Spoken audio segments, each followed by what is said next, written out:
Salut les apis.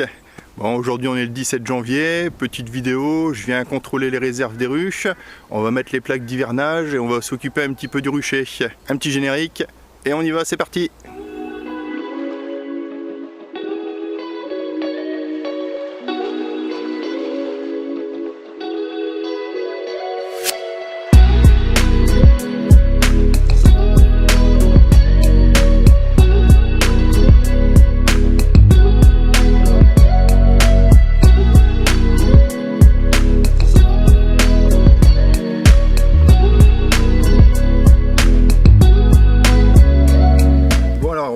Par contrôler les réserves. J'ai repris le même rucher que la fois dernière, donc le rucher numéro 2, comme ça on va pouvoir comparer à 15 jours d'intervalle la consommation des candis au niveau des ruches.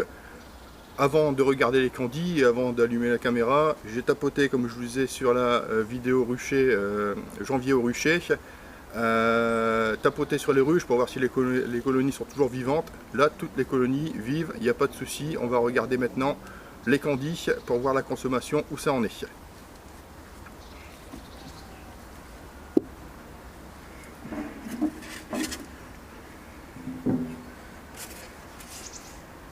Donc là, hop, cette ruchette-ci, elle a toujours pas touché à son candi.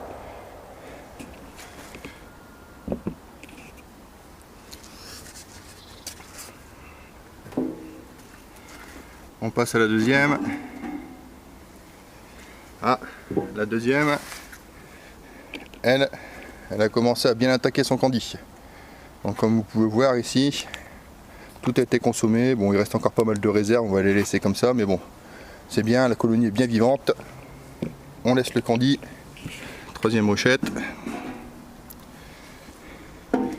On voit que les abeilles ont commencé aussi à consommer le candi. Donc cette ruchette-ci est un peu plus faible que les autres. Je ne sais pas pourquoi, peut-être problème de ponte, un peu ou moins de ponte en fin de saison de la reine. Mais bon, elle vit toujours, elle consomme son candi, c'est bien, c'est une bonne chose. On continue maintenant avec la deuxième rampe de ruche. Hop. Donc là ici, bon, ça n'a pas trop bougé, c'est resté pareil. Pas de consommation plus que ça. On voit une abeille qui est en train de manger. On laisse, on referme et on continue.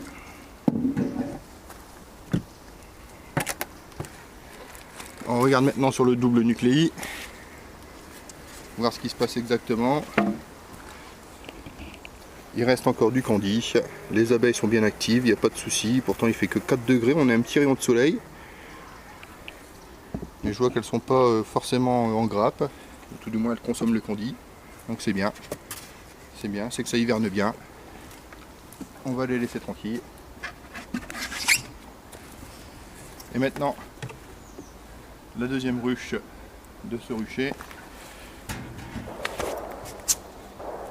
Voilà, on voit quelques abeilles par le trou du couvre-cadre.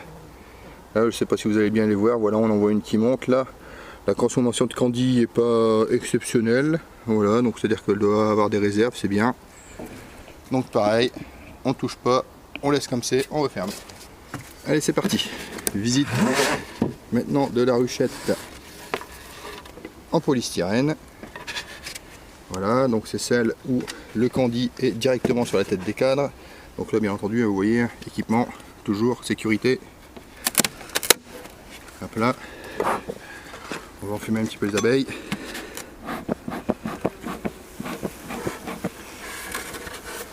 Donc là, le candi est déjà bien consommé. Donc par sécurité, je pense que je vais en remettre un. Parce que ça, c'est une ruchette que j'ouvre pas tous les jours. Donc là, hop, je referme, je vais ouvrir le candi.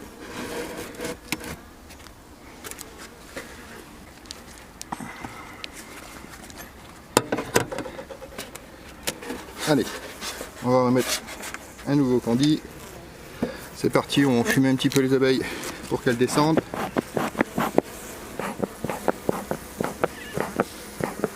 Bon, vous voyez, elles sont pas très énergiques, hein.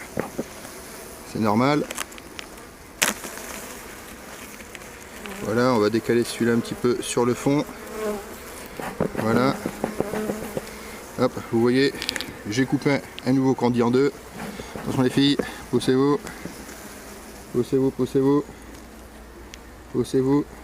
Hop, voilà. Et je leur mets donc un nouveau candy. Hop, je ne traîne pas. Voilà. Je remets les plastiques correctement. Et je referme tout de suite la ruche. En faisant attention de ne pas écraser les abeilles. Bien entendu.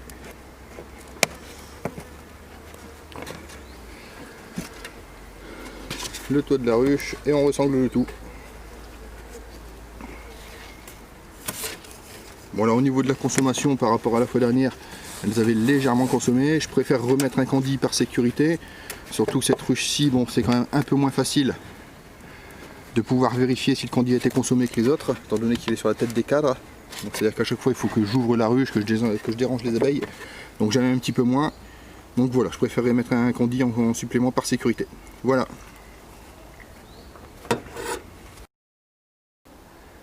Les plaques d'hivernage. Alors, comme je vous l'ai dit en début de vidéo, on est le 17 janvier et comme je vous avais dit dans la vidéo janvier au rucher, moi à partir du 15 janvier, je mets les plaques d'hivernage en dessous des plateaux des ruches, des plateaux Nico. Alors je fais ça pourquoi? Je fais ça parce qu'à partir du 15 janvier approximativement, la ponte de la reine reprend très doucement. Donc le but est d'optimiser le gain de chaleur de la ruche en évitant le plus possible de perte de chaleur par le dessous de la ruche. Je vous avais dit aussi dans cette vidéo de faire attention de ne mettre le tiroir, la plaque d'hivernage, pardon, aux 3/4. Donc de laisser un espace pour la ventilation. Moi je les ferme complètement. Alors je les ferme complètement pourquoi? Parce que vous voyez dans les plaques d'hivernage, j'ai percé des trous.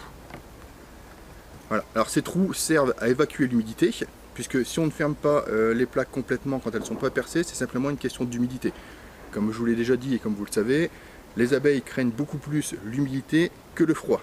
Donc là, si je mets une plaque d'hivernage fermée complètement dans un milieu un peu humide avec la condensation de la ruche, on va apporter de l'humidité à l'intérieur de la ruche, et là, malheureusement, ça va être plus néfaste que bénéfique pour les abeilles, et c'est pas ce qu'on recherche du tout. Le but, c'est de faire quelque chose de positif pour les abeilles et pas de négatif. Donc là, moi, je les ferme complètement, mais elles sont percées, donc ça apporte quand même une ventilation, d'accord? Et ça permet aussi, potentiellement, comme vous voyez, les plateaux sont toujours un peu bombés, donc à l'eau de s'écouler et de passer par les trous. Donc même s'il y avait un peu de condensation, fatalement, ça permet l'évacuation de cette condensation. Deuxièmement, ces plaques, moi je les laisse approximativement jusque mi-mars, fin mars. Donc c'est-à-dire pendant 2 mois, 2 mois et demi. D'ici là, on va avoir les noisetiers qui vont fleurir, on va avoir le sol marceau qui va arriver, et donc là les abeilles vont reprendre une certaine activité. Je pense que vous l'avez déjà tous constaté dans vos ruches. Quand vous mettez un plateau fermé en dessous, on retrouve beaucoup d'abeilles en fait qui sont coincées sur la plaque d'hivernage, entre le plateau et la plaque d'hivernage. Elles n'arrivent pas à ressortir. Le but de ces trous est double, donc, puisque ça peut permettre aux abeilles effectivement de pouvoir repasser par les trous pour pouvoir ressortir de cette plaque d'hivernage. Alors les trous, moi je les perce en diamètre 10, c'est amplement suffisant, normalement du diamètre 8 doit suffire. Mais comme je m'en sers aussi pour l'évacuation de la condensation et pour de la ventilation, du diamètre 10 me semble correct, et jusqu'à maintenant j'ai jamais eu de soucis de moisissure sur le plateau, de condensation, d'humidité à l'intérieur de la ruche, tout se passe bien. Donc là je vais les mettre aujourd'hui et je les retire mi-mars, fin mars, ça dépendra de la température, d'un tas de choses, je vous expliquerai ça quand on les retirera. D'accord? Donc voilà, c'est parti, mise en place des plateaux. Autre chose concernant les plateaux, que j'ai oublié de vous dire, c'est que ça va vous permettre aussi de faire votre comptage varroa. Alors je sais bien que les traitements sont terminés là maintenant, mais ça vous permet de pouvoir voir l'infestation actuelle de votre ruche. Là, moi concrètement, je vais les mettre, je vais repasser d'ici une semaine faire le comptage varroa et voir un petit peu qu'est-ce que ça donne. Si jamais j'ai une infestation de varroa, on pourra toujours traiter avec des produits style Varromed ou autres qui peuvent être faits pendant qu'il y a du couvain. À ce moment-là, il faudra faire effectivement 3 passages. Mais l'important est de savoir aussi où on se trouve en début de saison au niveau du varroa. À savoir que la norme, ce qui ne doit pas être dépassé, c'est 1 varroa par jour.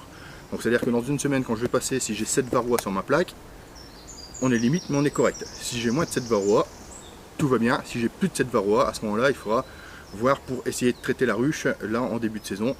Normalement, ça ne devrait pas poser de problème puisqu'elles ont été traitées avec de l'apivert donc en fin de saison l'année dernière, et elles ont reçu un traitement d'acide oxalique là pendant l'hiver. Donc normalement il ne devrait pas y avoir de souci de varroa. Maintenant s'il y a un souci de varroa, il faudra quand même se poser des questions de l'efficacité des traitements. Pour l'instant on n'en est pas là, on va déjà poser les plaques, on verra ça plus tard. Donc voilà, troisième partie de la vidéo, on s'est occupé des ruches, on s'est occupé des abeilles, on a vérifié les réserves, on a vérifié les candis, on a installé les plaques d'hivernage, voilà, pour optimiser au niveau de la ruche. Maintenant on va s'occuper du confort de l'apiculteur. Et le confort de l'apiculteur, ça passe par quoi? Ça passe par le rucher, l'entretien du rucher, pour qu'on puisse mieux voyager autour des ruches, accéder au rucher. Donc là, hop, j'ai ramené mon sécateur, j'ai ramené aussi une scie à main, parce que j'ai quelques branches en fait qui m'embêtent. Et puis voilà, c'est parti, je vais entretenir le rucher. Et je vous invite tous à faire ça, parce que là c'est la bonne saison, les abeilles sortent pratiquement pas, donc vous pouvez passer devant les ruches sans problème. Et puis ça améliorera aussi. La nature reprend toujours ses droits, donc même si on le fait tous les ans, il y a toujours des branches qui repoussent, des arbres qui embêtent le monde, des petites branches qui repoussent là-bas sur le fond, vous voyez. Donc on entretient tout ça pour que ça fasse propre. Allez, c'est parti!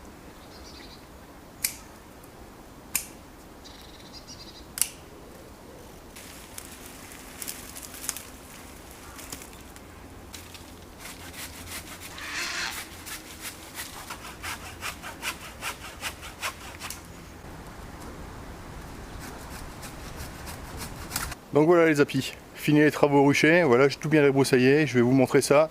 Bon, l'accès est quand même beaucoup plus facile, le contour des ruches est beaucoup plus propre, donc je vous montre ça tout de suite. Donc vous voyez, le devant des ruches, il n'y a quasiment plus rien devant. Donc au niveau de la piste d'envol pour les abeilles, c'est parfait.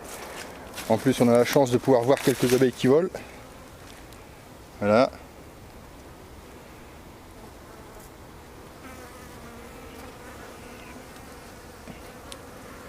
Donc c'est quand même beaucoup plus dégagé et ça permet d'accéder beaucoup mieux aux ruches, aux ruchers,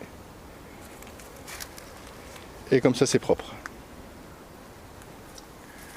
Donc voilà les apis, la vidéo est terminée. Bon, pas grand chose à dire sur cette vidéo, hein. On est en hiver, on est encore en mois de janvier, mi-janvier. Bon, comme je disais, la principale activité c'est surtout surveiller les réserves des ruches pour pas qu'il y ait une ruche qui meure de faim. Mis à part ça, voilà, on n'a pas grand chose à faire. Là aujourd'hui, les plaques d'hivernage à mettre. Donc voilà. Je vais essayer de vous faire des vidéos tuto comment commencer l'apiculture. Avec tout le matériel, la ruche, la colonie, enfin bon voilà. Tout ce qu'on peut avoir pour essayer de répondre aux questions des débutants. Parce que c'est vrai que quand on débute, on se pose beaucoup de questions, on ne sait pas comment faire. On n'a pas toujours les réponses.